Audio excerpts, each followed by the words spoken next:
एक गांव में सुलेमान और महमूद नाम के दो भाई रहते थे। महमूद थोड़ा कम अक्ल था। उनके पिता की मृत्यु के बाद उन्हें विरासत में कुछ जानवर मिले। कुछ समय तक दोनों मिलकर जानवरों को चराते रहे।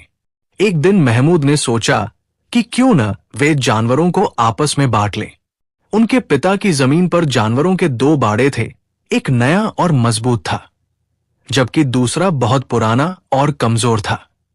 महमूद ने सुलेमान से कहा, जो जानवर अपने आप नए बाड़े में जाएं, वे मेरे होंगे, और जो पुराने बाड़े में जाएं, वे तुम्हारे। सुलेमान ने कहा, बहुत अच्छा, मुझे तुम्हारा सुझाव पसंद है, लेकिन अगर ऐसा हो कि जो जानवर खुद ब खुद नए बाड़े में जाएं, वो मेरे, और जो पुराने में जाए वो तुम्हारे, चलो यही ठीक है।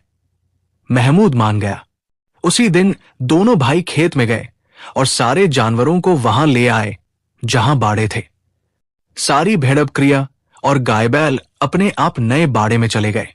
सिर्फ एक कमजोर और अंधा बैल, जिसे रास्ता नहीं दिखता था, पुराने बाड़े में चला गया। महमूद ने कुछ नहीं कहा, मजे से अपना अंधा बैल पकड़कर खेत में चराने ले गया। वो हर रोज उस कमजोर बैल को चराने ले जाता और शाम होते ही उसे पुराने बाड़े में बंद कर देता। एक दिन जब वो अपने अंधे बैल को चराने ले जा रहा था, तो जोर की आंधी चलने लगी। आंधी के जोर से एक बहुत पुराना पेड़ हिलने लगा और चरचराने लगा। ये देखकर महमूद को गुस्सा आ गया और उसने पेड़ से कहा, ओह, अगर तुम ऐसे ही चरचराते रहे तो मैं तुम्हें काट दूंगा। पेड़ हवा के जोर से चरचराता रहा।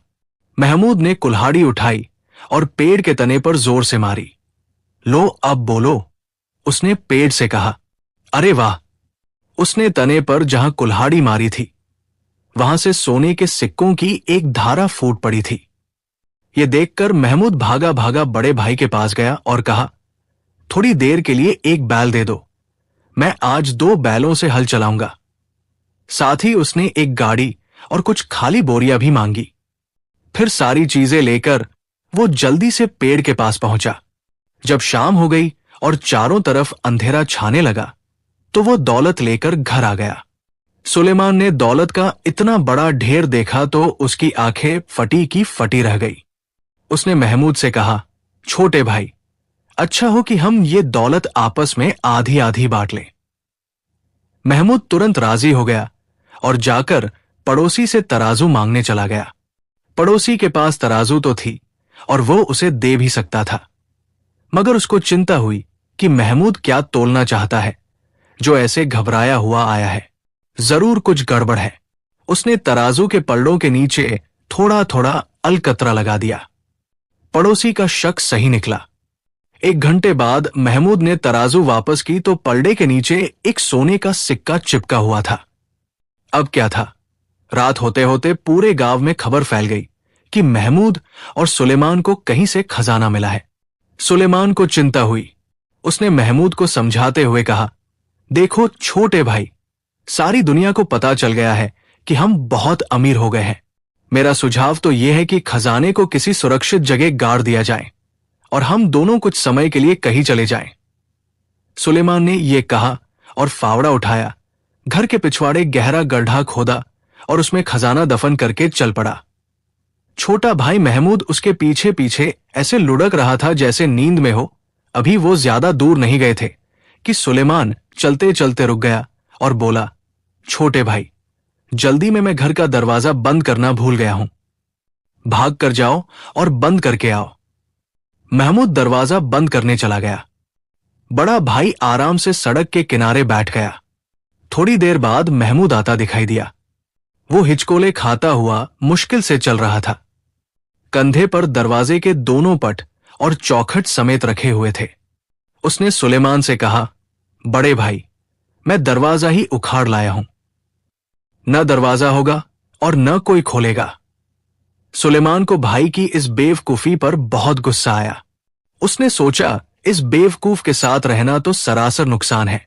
किसी तरीके से इससे छुटकारा पाना चाहिए। वो भाई से पीछा छुड़ाने की तरकीबें सोच ही रहा था कि 3 घुड़सवार आते दिखाई दिए। उसने सोचा कि ये तीनों दौलत की खबर सुनकर कहीं उनको लूटने तो नहीं आए हैं। उसने महमूद को इशारा किया और दोनों भागकर पास के एक पेड़ पर चढ़ गए। महमूद ने दरवाजा भी ऊपर घसीट लिया। वे पेड़ पर चढ़े ही थे कि घुड़सवार उसी पेड़ के नीचे आकर रुक गए और घोड़ों से उतरकर पेड़ के नीचे रात बिताने का इंतजाम करने लगे। रात की स्याही गहरी होती जा रही थी। दोनों भाइयों ने फैसला किया कि अगर वे चुपचाप बैठे रहे तो जान बच जाएगी, मगर महमूद इतना बेवकूफ था कि चुप रह ही नहीं सकता था। उसने दरवाजे को संभालने की बहुत कोशिश की, मगर अफसोस, दरवाजा धड़ाम की आवाज के साथ नीचे सोए हुए घुड़सवारों पर जा गिरा। वे डरकर उठ बैठे। उन्हें हैरानी थी कि यह दरवाजा कहां से टपक पड़ा। कुछ देर तो डर के मारे इधर उधर देखते रहे और फिर तुरंत ही भाग खड़े हुए। सुलेमान ने अब पक्का इरादा कर लिया कि जैसे भी हो अपने छोटे भाई का साथ छोड़ दे, इसके साथ गुजारा मुश्किल है। उसने फैसला किया कि वो भाई को वही छोड़कर अकेला चला जाएगा। जब सूरज निकला तो वो पेड़ से उतरा और एक तरफ को चला गया। महमूद अभी तक नींद में था। जब दिन का उजाला अच्छी तरह फैल गया तो उसने आंखें खोलकर देखा। सुलेमान गायब था। वो पेड़ से कूदकर नीचे आया और मजे से सीटी बजाता हुआ धीरे धीरे चलने लगा। दोपहर होने तक वो एक गांव में पहुंचा। यहां पहुंचकर उसे ख्याल आया कि खाने का वक्त हो गया है, इसलिए कुछ खा लेना चाहिए, मगर जेब में एक भी पैसा नहीं था। क्या खरीदता और क्या खाता? वो गांव में घूमने लगा। नमाज का वक्त था और लोग मस्जिद में नमाज पढ़ने के लिए जा रहे थे। महमूद एक तरफ खड़ा हो गया और हाथ फैलाकर भीख मांगने लगा। दयालु लोग उसकी हथेली पर पैसा दो पैसा रख जाते। इतने में एक मोटा आदमी वहां आया और उससे पूछने लगा, तुम मेरे यहां नौकरी करोगे? उन दिनों नौकरों की बहुत कमी थी। काम करने वाला आदमी बड़ी मुश्किल से मिलता था। हां जनाब, बड़ी खुशी से, लेकिन एक शर्त है, महमूद ने मोटे से कहा। कहो कहो, मोटे ने बेसब्री से पूछा।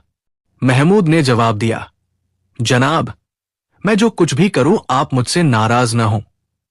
इसी तरह मैं भी आपसे कभी नाराज न होऊंगा।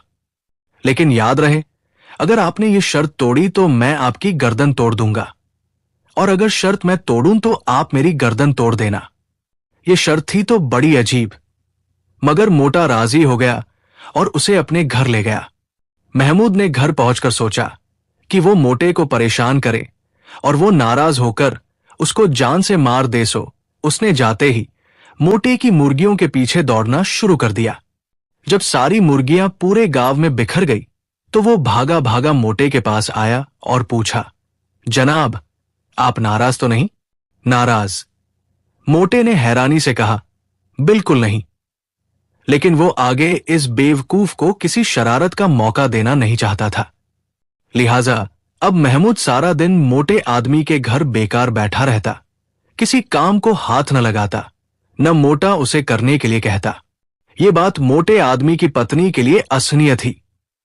भला ये कैसे हो सकता है कि पत्नी एक मोटे ताजे नौकर को बेकार बिठाकर खिलाए और मुंह से कुछ न कहे। महमूद बहुत पेटू और निकम्मा था।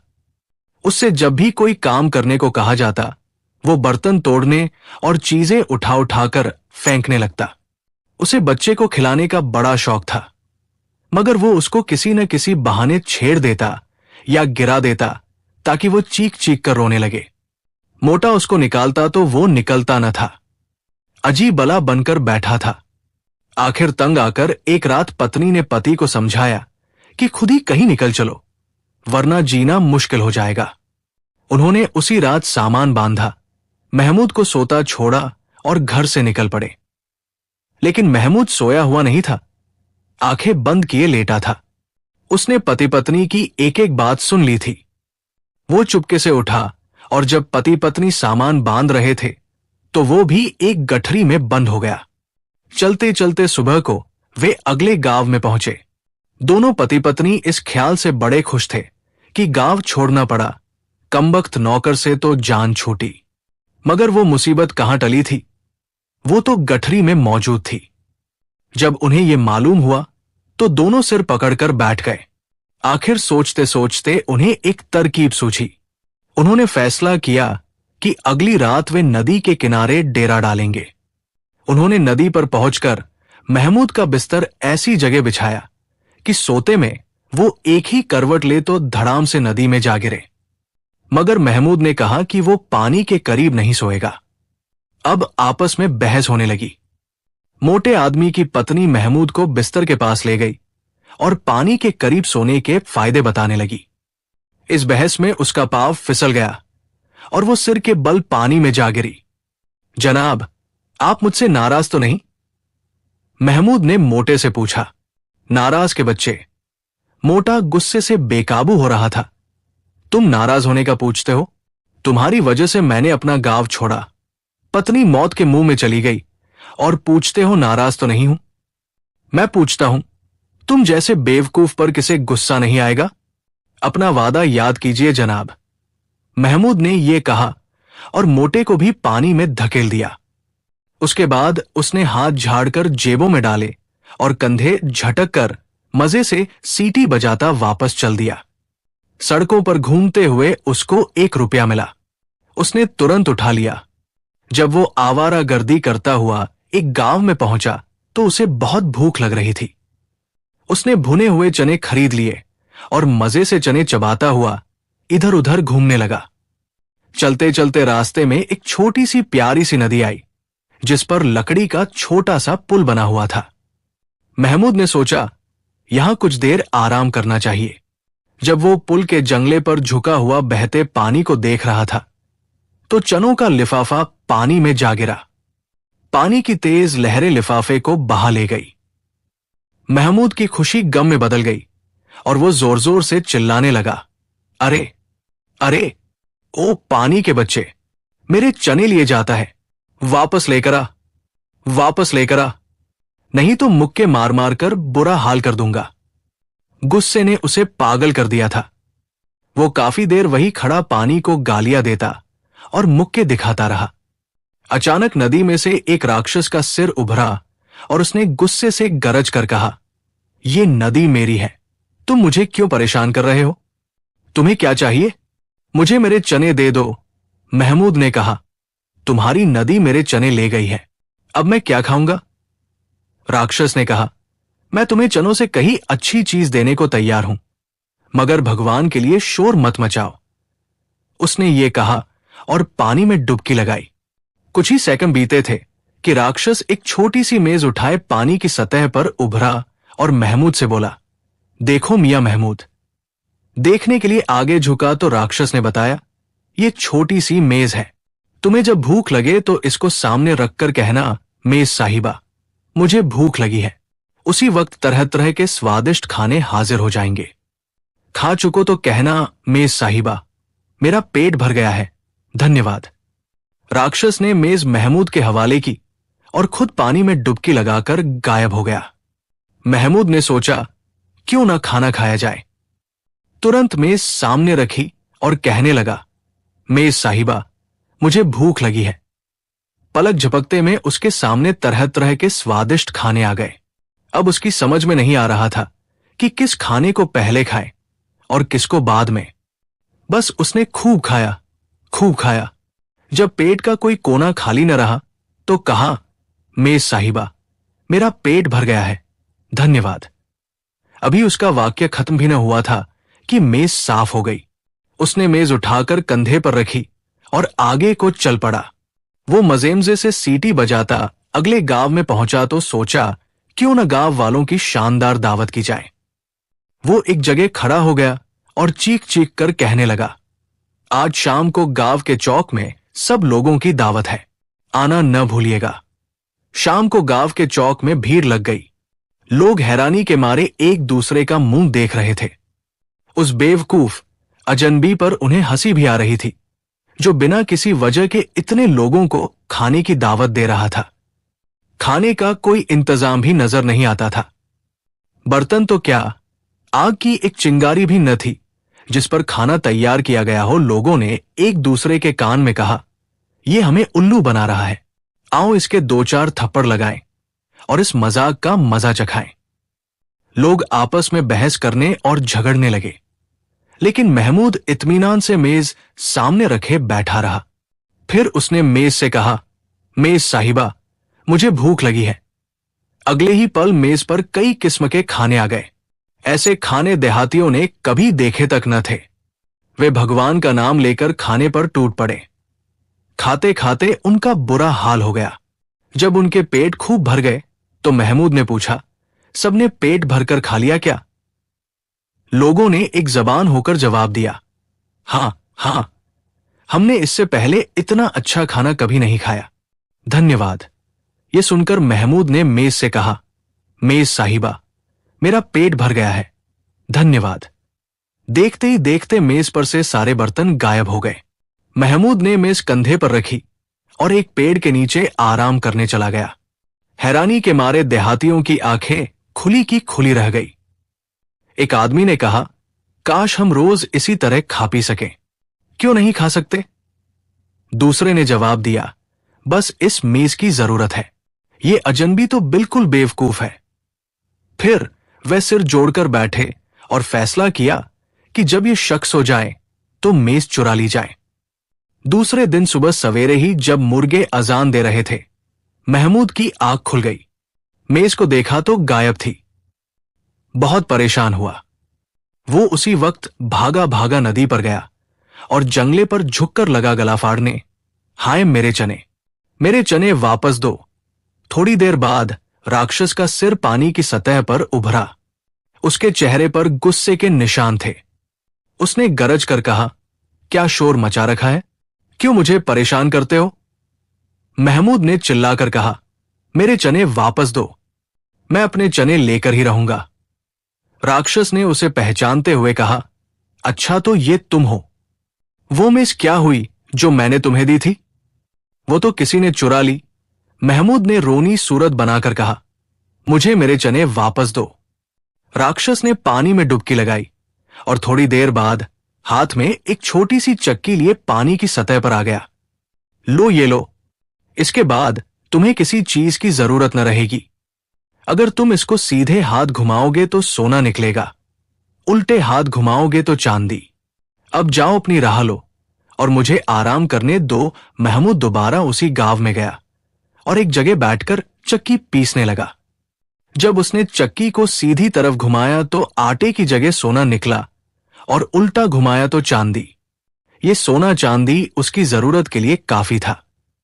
उसको बेचकर उसने अच्छे अच्छे कपड़े खरीदे और एक शानदार बंगला भी बनवाया। अब वो बड़ी शान से गांव में रहने लगा।